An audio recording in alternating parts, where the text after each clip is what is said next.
해변 광야에 관한 경고라. 적병이 광야에서 두려운 땅에서 내게 회오리 바람같이 몰려왔도다. 또한 묵시가 내게 보였도다. 속이는 자는 속이고 약탈하는 자는 약탈하도다.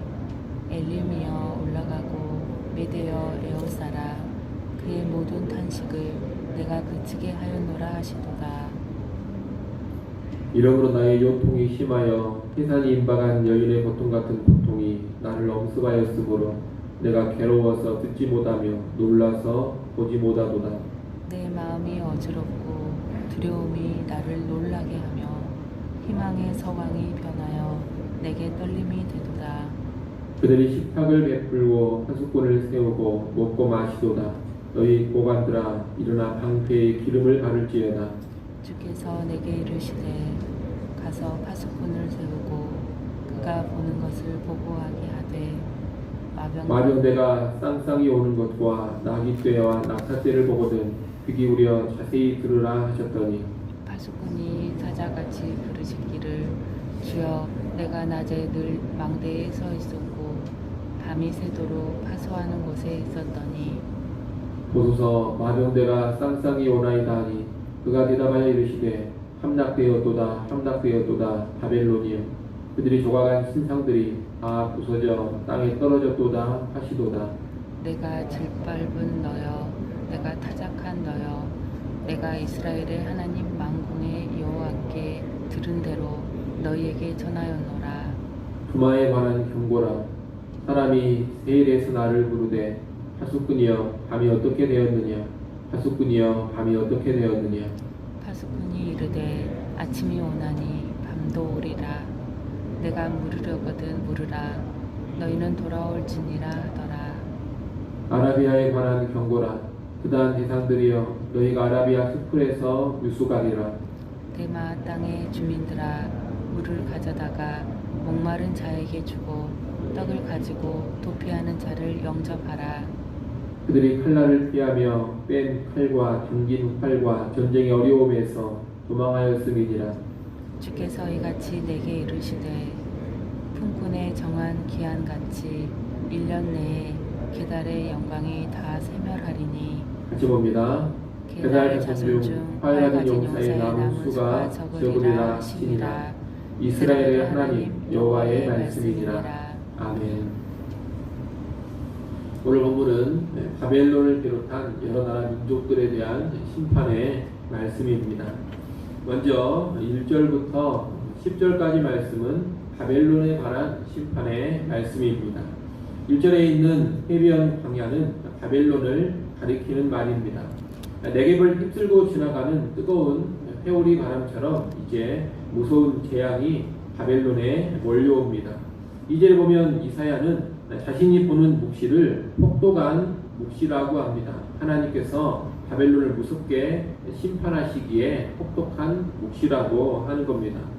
2절 상반절에 보시면 속이는 자는 속이고 약탈하는 자는 약탈하도다 이런 구절이 있습니다. 이 구절은 속이는 자는 속임을 당하고 약탈하는 자는 약탈을 당하도다 이렇게 번역하는 것이 좋습니다.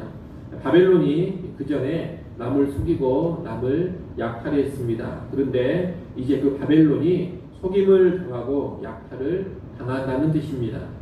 바벨론을 치는 심판의 도구는 2절 하반절에 보면 엘람과 메대로 나옵니다. 이 엘람과 메대는 한때 바벨론과 동맹을 맺었던 민족들입니다. 바벨론이 한때 동맹을 맺었던 민족들에게 침략을 당하면서 무너져 가는 겁니다. 2절 맨 끝에 보면 그의 모든 탄식을 내가 그치게 하려노라 라는 말씀이 나옵니다. 여기서 그는 누구를 가리키냐면 이스라엘을 가리키는 것입니다. 하나님께서 바벨론을 무너뜨리심으로 바벨론에게 압제를 당하던 이스라엘 탄식을 이제 그치게 하신다는 겁니다. 3절 4절 말씀은 바벨론의 멸망을 보여주는 이 혹독한 묵시에 선지자 이사야가 전율하는 모습입니다. 너무나도 무서운 심판이 임하기에 해산하는 여자의 진통 같은 고통을 선지자가 느낍니다. 이 묵시를 보고 듣는 것조차 괴롭습니다. 4절 뒷부분을 열어보십시오. 4절 뒷부분에 보면 희망의 서광이 변하여 내게 떨림이 되도다라고 나와 있습니다. 여기서 희망의 서광이란 고단한 낮의 일을 마치고 편히 자고 쉬는 밤을 의미합니다. 우리말 번역에는 서광으로 번역이 됐습니다만 밤으로 번역하는 것이 훨씬 더 좋겠습니다. 이 서광으로 번역된 히브리 단어는 두 가지 의미를 가지고 있습니다. 해 뜨기 직전에 주위가 밝아오는 때를 가리키기도 하고 또 해가 바로 친 후에 주위가 어두워지는 때를 가리키기도 합니다. 해 뜨기 직전, 해진 직후 모두를 같은 단어로 히브리 사람들은 표현을 하는 겁니다. 그래서 서광으로 번역할 수도 있고 밤으로 번역할 수도 있는데 밤으로 번역하는 것이 문맥상 더 맞습니다. 이 밤은 편하게 쉴 수 있는 그런 밤입니다. 그런데 심판의 묵시로 인해서 오히려 쉬지 못하고 이사야 선지자가 아주 두렵고 떨리는 밤을 보내게 된다는 뜻입니다. 이사야 선지자가 바벨론에 대한 심판의 묵시로 인해서 이렇게 고통스러워하며 떨고 있는 것은 바벨론에 대한 심판이 추후에 자비도 없이 집행된다는 것을 가르쳐주는 겁니다. 바벨론은 자기의 죄로 인해서 이제 완전히 무너져 내리는 아주 철저한 심판을 당하는 겁니다. 5절부터 9절까지 말씀은 침략으로 인해 무너지는 바벨론의 모습을 보여주는 말씀입니다. 바벨론의 고관들은 식탁을 차리고 자리를 펴고서 먹고 마시며 즐기다가 갑자기 적의 공격을 받고 당황해하며 전투에 임합니다. 하나님은 이사야에게 파수꾼을 세우고 전쟁의 상황을 지켜보라고 하십니다. 전쟁 상황을 지켜보던 파수꾼은 마병대가 몰려오는 것을 보고하는데 그 보고를 받고서 하나님은 바벨론 성의 멸망을 선언합니다. 9절 말씀을 여러분이 한번 읽어보십시오. 9절 말씀 읽습니다. 보소서 마병대가 상상이 오나이다 하니 그가 대답하여 이르시되 함락되었도다 바벨론이여 그들이 조각한 신상들이 다 부서져 땅에 떨어졌도다 하시도다. 아멘. 파수꾼이 마병대가 쌍쌍이 오나이다 이렇게 보고를 하니 여호와께서 함락되었도다 바벨론이여 이렇게 말씀을 하시는 겁니다. 하나님께서 바벨론 성의 멸망을 선언하시고 이제 적군이 침략하면 바벨론은 완전히 함락되고 그 모든 신상들은 다 부서져 버린다는 겁니다. 이러한 바벨론의 멸망과 연관해서 주어지는 말씀이 10절입니다. 10절 상반절에 내가 짓밟은 너여 내가 타작한 너여 이 구절은 원문 그대로 직역을 하면 내가로 번역하기보다는 나의로 번역을 해야 맞습니다. 나의 짓밟힌 것아 나의 타작마당의 아들아 이렇게 원문을 직역하면 됩니다. 타작마당의 아들은 타작된 결과물, 타작된 것을 의미합니다. 그렇기 때문에 10절 상반절은 나의 짓밟힌 것아, 나의 타작된 것아 이렇게 번역을 하는 것이 좋겠습니다. 여기서 그러면 짓밟힌 것, 타작된 것은 뭘 가리키는 것이냐? 이스라엘을 가리키는 것입니다. 범죄함으로 인해서 바벨론에 의해 망해버린 이스라엘을 나의 짓밟힌 것아, 나의 타작된 것아라고 선지자가 말하는 겁니다. 이사야 선지자는 바벨론의 멸망에 관한 말씀을 짓밟힌 이스라엘에게 전하고 있습니다. 왜 이스라엘에게 전하고 있느냐? 이 바벨론의 멸망이 이스라엘에게는 희망이 되기 때문입니다. 앞서 2절에서도 그의 모든 탄식을 내가 그치게 하였노라 라는 말씀이 있었습니다. 바벨론의 멸망이 이스라엘의 탄식을 그치게 한다는 겁니다. 이렇게 바벨론의 멸망은 이스라엘에게 희망의 사건이 됩니다. 바벨론이 망하면 이스라엘이 유배에서 압제에서 벗어나게 되기 때문입니다. 이 바벨론에 내려지는 심판의 말씀은 군데군데 해석하기가 어려운 부분들이 있습니다만 전체적인 메시지는 어렵지 않습니다. 이스라엘을 짓밟고 압제하던 바벨론을 이제 하나님께서 무섭게 심판을 하시고 이스라엘은 자유케 해주신다는 겁니다. 심판과 구원의 말씀인데 우리는 이 심판과 구원이 늘상 함께 간다는 것을 잘 알고 있으면 좋을 것입니다. 노아의 홍수도 심판과 구원의 사건이었고 출애굽도 심판과 구원의 사건이었습니다. 한편에는 심판이 임하지만 또 한편에는 구원이 일어나는 겁니다. 예수 그리스도의 복음도 심판과 구원의 사건입니다. 그리고 재림도 심판과 구원의 사건이 될 것입니다. 하나님을 대적하는 자들에게는 심판이지만 하나님을 인정하고 하나님을 섬기는 자들에게는 구원의 사건이 된다는 겁니다. 지금도 예수 그리스도의 복음 앞에서 회개하여 믿음으로 반응하면 그 사람에게는 구원이 임합니다. 하지만 거부하면 심판이 임합니다. 그렇기 때문에 복음 앞에 어떤 반응을 보이느냐가 아주 중요합니다. 장차 재림의 날도 하나님의 백성에게는 그날이 위로와 구원의 날이 되겠지만 세상에 속한 자들에게는 아주 무서운 심판의 날이 될 것입니다. 믿음의 유무 어디에 속했느냐에 따라서 엄청난 차이가 나타나는 겁니다. 그것을 잘 아시고 예수 믿어 하나님의 백성 된 것을 늘 감사하시기를 바랍니다. 또 재림을 소망하시기를 바랍니다. 우리에게는 언제나 심판과 구원 가운데 구원이 임하게 되기 때문입니다. 이어지는 11절 12절 말씀은 두마에 관한 심판의 말씀입니다. 이 두마는 에돔을 에둘러 표현한 말로 보기도 하고 또는 에돔 접경 지역에 있는 작은 성읍으로 보기도 합니다. 우리는 에돔 접경 지역의 작은 성읍으로 보도록 하겠습니다. 11절 말씀에 보면 세일에서 누군가가 파수꾼 역할을 하고 있는 선지자 이사야에게 묻습니다. 뭐라고 묻느냐? 밤이 어떻게 되겠느냐? 이렇게 묻습니다. 다시 말하면 두마 사람들이 선지자에게 밤이 어떻게 되겠느냐? 이렇게 묻고 있는 겁니다.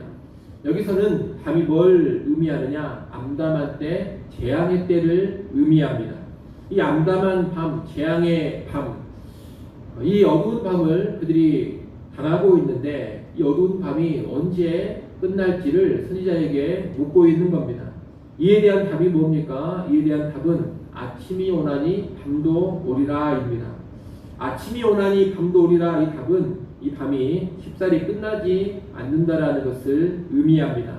아침이 오겠지만 다시 밤이 옵니다. 잠깐 좋아지기는 하겠지만 재앙의 밤이 끝나지 않고 계속해서 이어진다는 뜻입니다.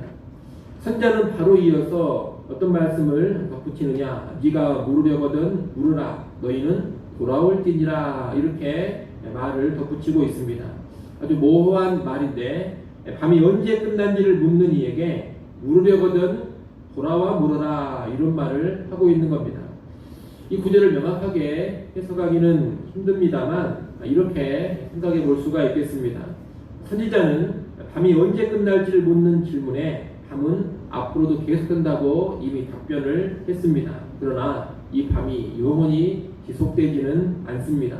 밤이 끝날 때가 분명히 옵니다. 그때를 알고 싶다면 계속해서 역사의 파수꾼인 선지자에게 와서 물으라는 겁니다.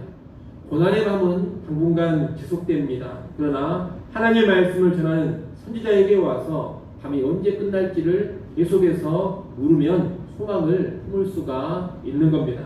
결국 이 12절 하반절 말씀은 선지자에게 와서 묻고 말씀의 답변을 들으면서 어둠의 밤을 보내라 이렇게 이해해 볼 수가 있겠습니다. 고난의 시기에 선지자에게 나아가야 말씀 앞에 나아가야 계속 인내하면서 소망을 품을 수가 있다는 겁니다. 마지막 부분인 13절부터 17절까지 말씀은 아라비아 지역인 드단과 게달에 관한 심판의 말씀입니다. 13절부터 15절까지는 드단에 관한 말씀인데 드단의 대상들은 아라비아 수풀에서 유숙하리라 이렇게 말합니다. 본래 이 대상들은 편안한 통상로를 따라서 이동을 하는 사람들입니다. 그런데 전쟁과 같은 위험한 환경으로 인해서 그 편안한 길을 벗어나 수풀이 우거진 험한 길로 다니게 된다는 겁니다. 또 드단 사람들은 이제 전쟁을 피해 도망치게 됩니다. 드단을 떠나 멀리 대마 지역까지 피난을 갑니다. 대마는 드단의 북동쪽 130km 지점에 위치해 있습니다. 선지자는 피난을 오는 이 드단 사람들에게 물과 양식을 공급해 주라고 대마 땅의 주민들에게 권면을 합니다. 다시 말하면 이 드단의 대상들, 드단의 사람들이 비참한 피난민 신세가 되어버린다는 겁니다. 이 13절부터 15절까지 말씀은 한마디로 대상들의 무역으로 번성했던 드단이 전쟁으로 쇠락하고 분고해지리라, 이런 말씀입니다. 16절, 17절은 게달에 관한 말씀입니다. 이 게달은 유목민족들인데 1년 내에 게달의 영광이 다한다고 합니다. 게달족의 핵심적인 전투력은 활 쏘는 자들, 궁수들입니다. 그런데 이제 궁수가 거의 다 사라져버리고 얼마 남지 않게 된다고 합니다. 게달이 몰락해 버린다는 뜻입니다. 이상의 드마, 드단, 게달에 관한 말씀은 여호와의 주권이 아주 작은 나라, 작은 민족들에게까지 미치고 있음을 잘 보여주고 있습니다. 이스라엘 하나님은 이스라엘 민족만 다루시는 분이 아닙니다. 다른 나라, 다른 민족들의 운명까지 주관하시며 다루어 가시는 분이 바로 이스라엘의 하나님이십니다. 근데 이 이스라엘의 하나님이 큰 나라, 큰 민족만 주관하는 것이 아니라 작은 나라, 작은 민족들까지 다 주관을 하신다는 겁니다. 강대국인 애굽이나 아수르, 바벨론만 주관해 가는 것이 아닙니다. 그 주변에 있는 작은 민족들의 운명까지 다 주관하시고 세세하게 간섭하십니다. 그단도 여호와 하나님의 주권 아래에서 그의 운명이 결정되는 것이고, 게달도 여호와 하나님의 주권 아래 그의 운명이 결정이 됩니다. 두마도 여호와 하나님에 의해 그의 운명이 결정되는 겁니다. 작은 민족들입니다. 그런데 그 작은 민족들도 하나님의 손길 아래에 있다, 이 말입니다. 따라서 우리는 이 하나님을 바라보면서 우리 하나님이 역사의 주관자가 되시고 모든 작은 것까지 다 세세하게 간섭하시며 이끌어 가신다는 것을 분명히 알아야 할 것입니다. 하나님은 실로 모든 열방, 모든 민족의 주관자가 되시는 겁니다. 바로 하나님께서 우리 한 사람 한 사람의 삶도 주관하시며 개입하시고 이끌어 가십니다. 여러분, 역사의 큰 흐름만 하나님이 주관하시는 것이 아니라 작은 개개인 한 사람 한 사람까지도 하나님이 주관해 가십니다. 우리가 이것을 잘 알고서 우리 개개인의 인생을 전망할 때에도 늘 하나님의 손길을 의식하며 살아갈 수 있어야 할 것입니다.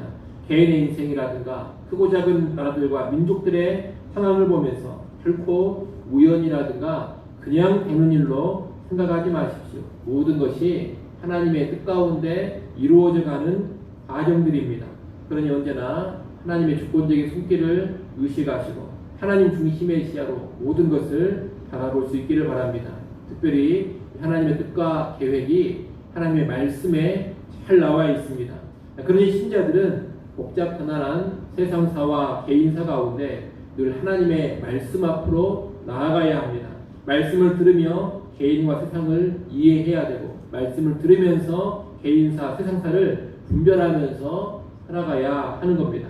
아무쪼록 말씀을 통해서 주권자이신 하나님의 뜻을 잘 파악하시고 그 뜻 안에서 인생의 하루하루 그리고 역사의 하루하루를 살아가는 우리 모두가 될 수 있기를 간절히 소원합니다. 기도하겠습니다.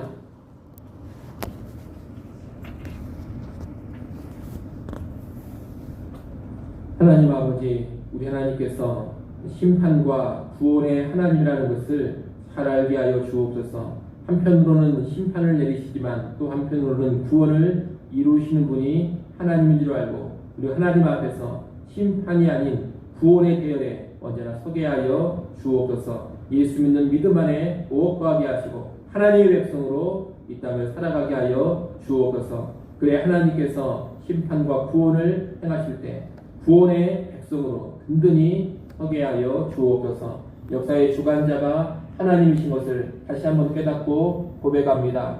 우리의 인생 살아갈 때, 이 땅의 역사 살아갈 때 하나님을 의지하며 하나님의 뜻 가운데 서게 하여 주옵소서.